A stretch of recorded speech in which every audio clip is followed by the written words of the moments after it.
Good evening, welcome back to the Devika tips Kannada channel. ನಾನು Devika. So ನಾನಿವತ್ತು palace ಗ್ರೌಂಡ್ಗೆ lightings ನೋಡೋಣ ಅಂತ ಬಂದಿದ್ದೀವಿ. ಆ್ಯಕ್ಚುಲಿ ಇದು ತುಂಬ ವೆಕೇಷನ್ಗೆ ಹೋಗಿರೋ ವ್ಲಾಗ್ ಇದು. ನಾನು ಅಪ್ಲೋಡ್ ಮಾಡ್ತಿರೋದು ತುಂಬ ಲೇಟಾಗಿ ಅಪ್ಲೋಡ್ ಮಾಡ್ತಿದ್ದೀನಿ. ಸೊ ಬನ್ನಿ, ಇವತ್ತು ಇದು ಭೂವರಾಹ ಸ್ವಾಮಿ ಪ್ಯಾಲೇಸ್ದು ಬ್ಯಾಕ್ ಸೈಡ್ ಗೇಟಿಂದ ಬಂದಿದ್ದೀವಿ.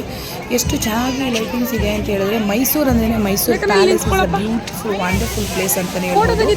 ಈ ಪ್ಲೇಸಲ್ಲಿ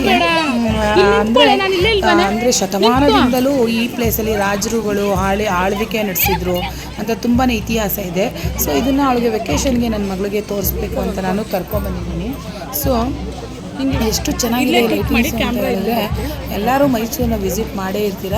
ನಾನು ಸಹ ವಿಸಿಟ್ ಮಾಡಿದ್ದೀನಿ ಸುಮಾರು ಸಲ. ಮದುವೆ ಆದಮೇಲೆ ನಾನು ಇದೇ ಫಸ್ಟ್ ಟೈಮ್ ಬರ್ತಿರೋದು ಮೈಸೂರು ಪ್ಯಾಲೇಸ್ಗೆ. ತುಂಬಾ ಚೆನ್ನಾಗಿತ್ತು, ತುಂಬಾ ಖುಷಿ ಆಯಿತು. ಯಾರೆಲ್ಲ ಚಾನಲ್ನ ಸಬ್ಸ್ಕ್ರೈಬ್ ಮಾಡದೆ ನೋಡ್ತೀರಾ, ಪ್ಲೀಸ್ ಚಾನಲ್ನ ಸಬ್ಸ್ಕ್ರೈಬ್ ಮಾಡ್ಕೊಳ್ಳಿ. ಅದೇ ಥರ ಪಕ್ಕದಲ್ಲಿರೋ ಬೆಲ್ ಐಕನ್ ಪ್ರೆಸ್ ಮಾಡೋಣ ಮರಿಬೇಡಿ. ಇದರಿಂದ ನಿಮಗೆ ಬೇಗ ನೋಟಿಫಿಕೇಷನ್ ಸಿಗುತ್ತೆ ನಾನೇನಾದರೂ ವೀಡಿಯೋನ ಅಪ್ಲೋಡ್ ಮಾಡೋದ್ರಿಂದ. ಸೊ ತುಂಬ ಚೆನ್ನಾಗಿದೆ ಲೈಟಿಂಗ್ಸು. ಮತ್ತು ಅಲ್ಲಿ ತುಂಬಾ ಜನ ಇರ್ತಾರೆ. ಮ್ಯೂಸಿಕ್ ಸಿಸ್ಟಮ್ ಅಂದರೆ ಮ್ಯೂಸಿಕ್ನ ಆನ್ ಮಾಡ್ತಾರೆ.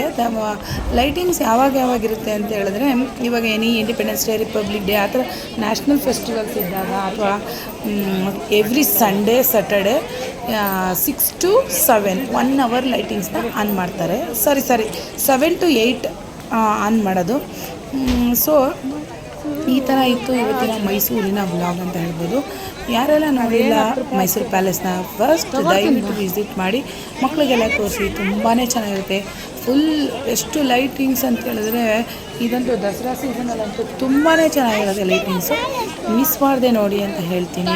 ಸೊ ಈ ವ್ಲಾಗಲ್ಲಿ ಜಸ್ಟ್ ನಾವು ಲೈಟಿಂಗ್ಸ್ನ ಹಾಕಿದ್ದೀನಿ. ನೆಕ್ಸ್ಟ್ ನಾನು ನಿಮಗೆ GRS fantasy park then snow ಸಿಟಿಗೆ ಹೋಗಿರೋ ಅಂಥ ವ್ಲಾಗ್ನ ಅಪ್ಲೋಡ್ ಮಾಡ್ತೀನಿ. ತುಂಬಾ ಡಿಲೇ ಆಯಿತು. ಅಪ್ಲೋಡ್ ಮಾಡ್ತೀನಿ. ಸೊ ಸಿಗೋಣ ನೆಕ್ಸ್ಟ್ ವ್ಲಾಗಲ್ಲಿ. ಅಲ್ಲಿವರೆಗೂ ಟೇಕ್ ಕೇರ್, ಬಾಯ್ ಬಾಯ್. ಡೇ ಟೈಮ್ ಮಾತ್ರ, ಡೇ ಟೈಮ್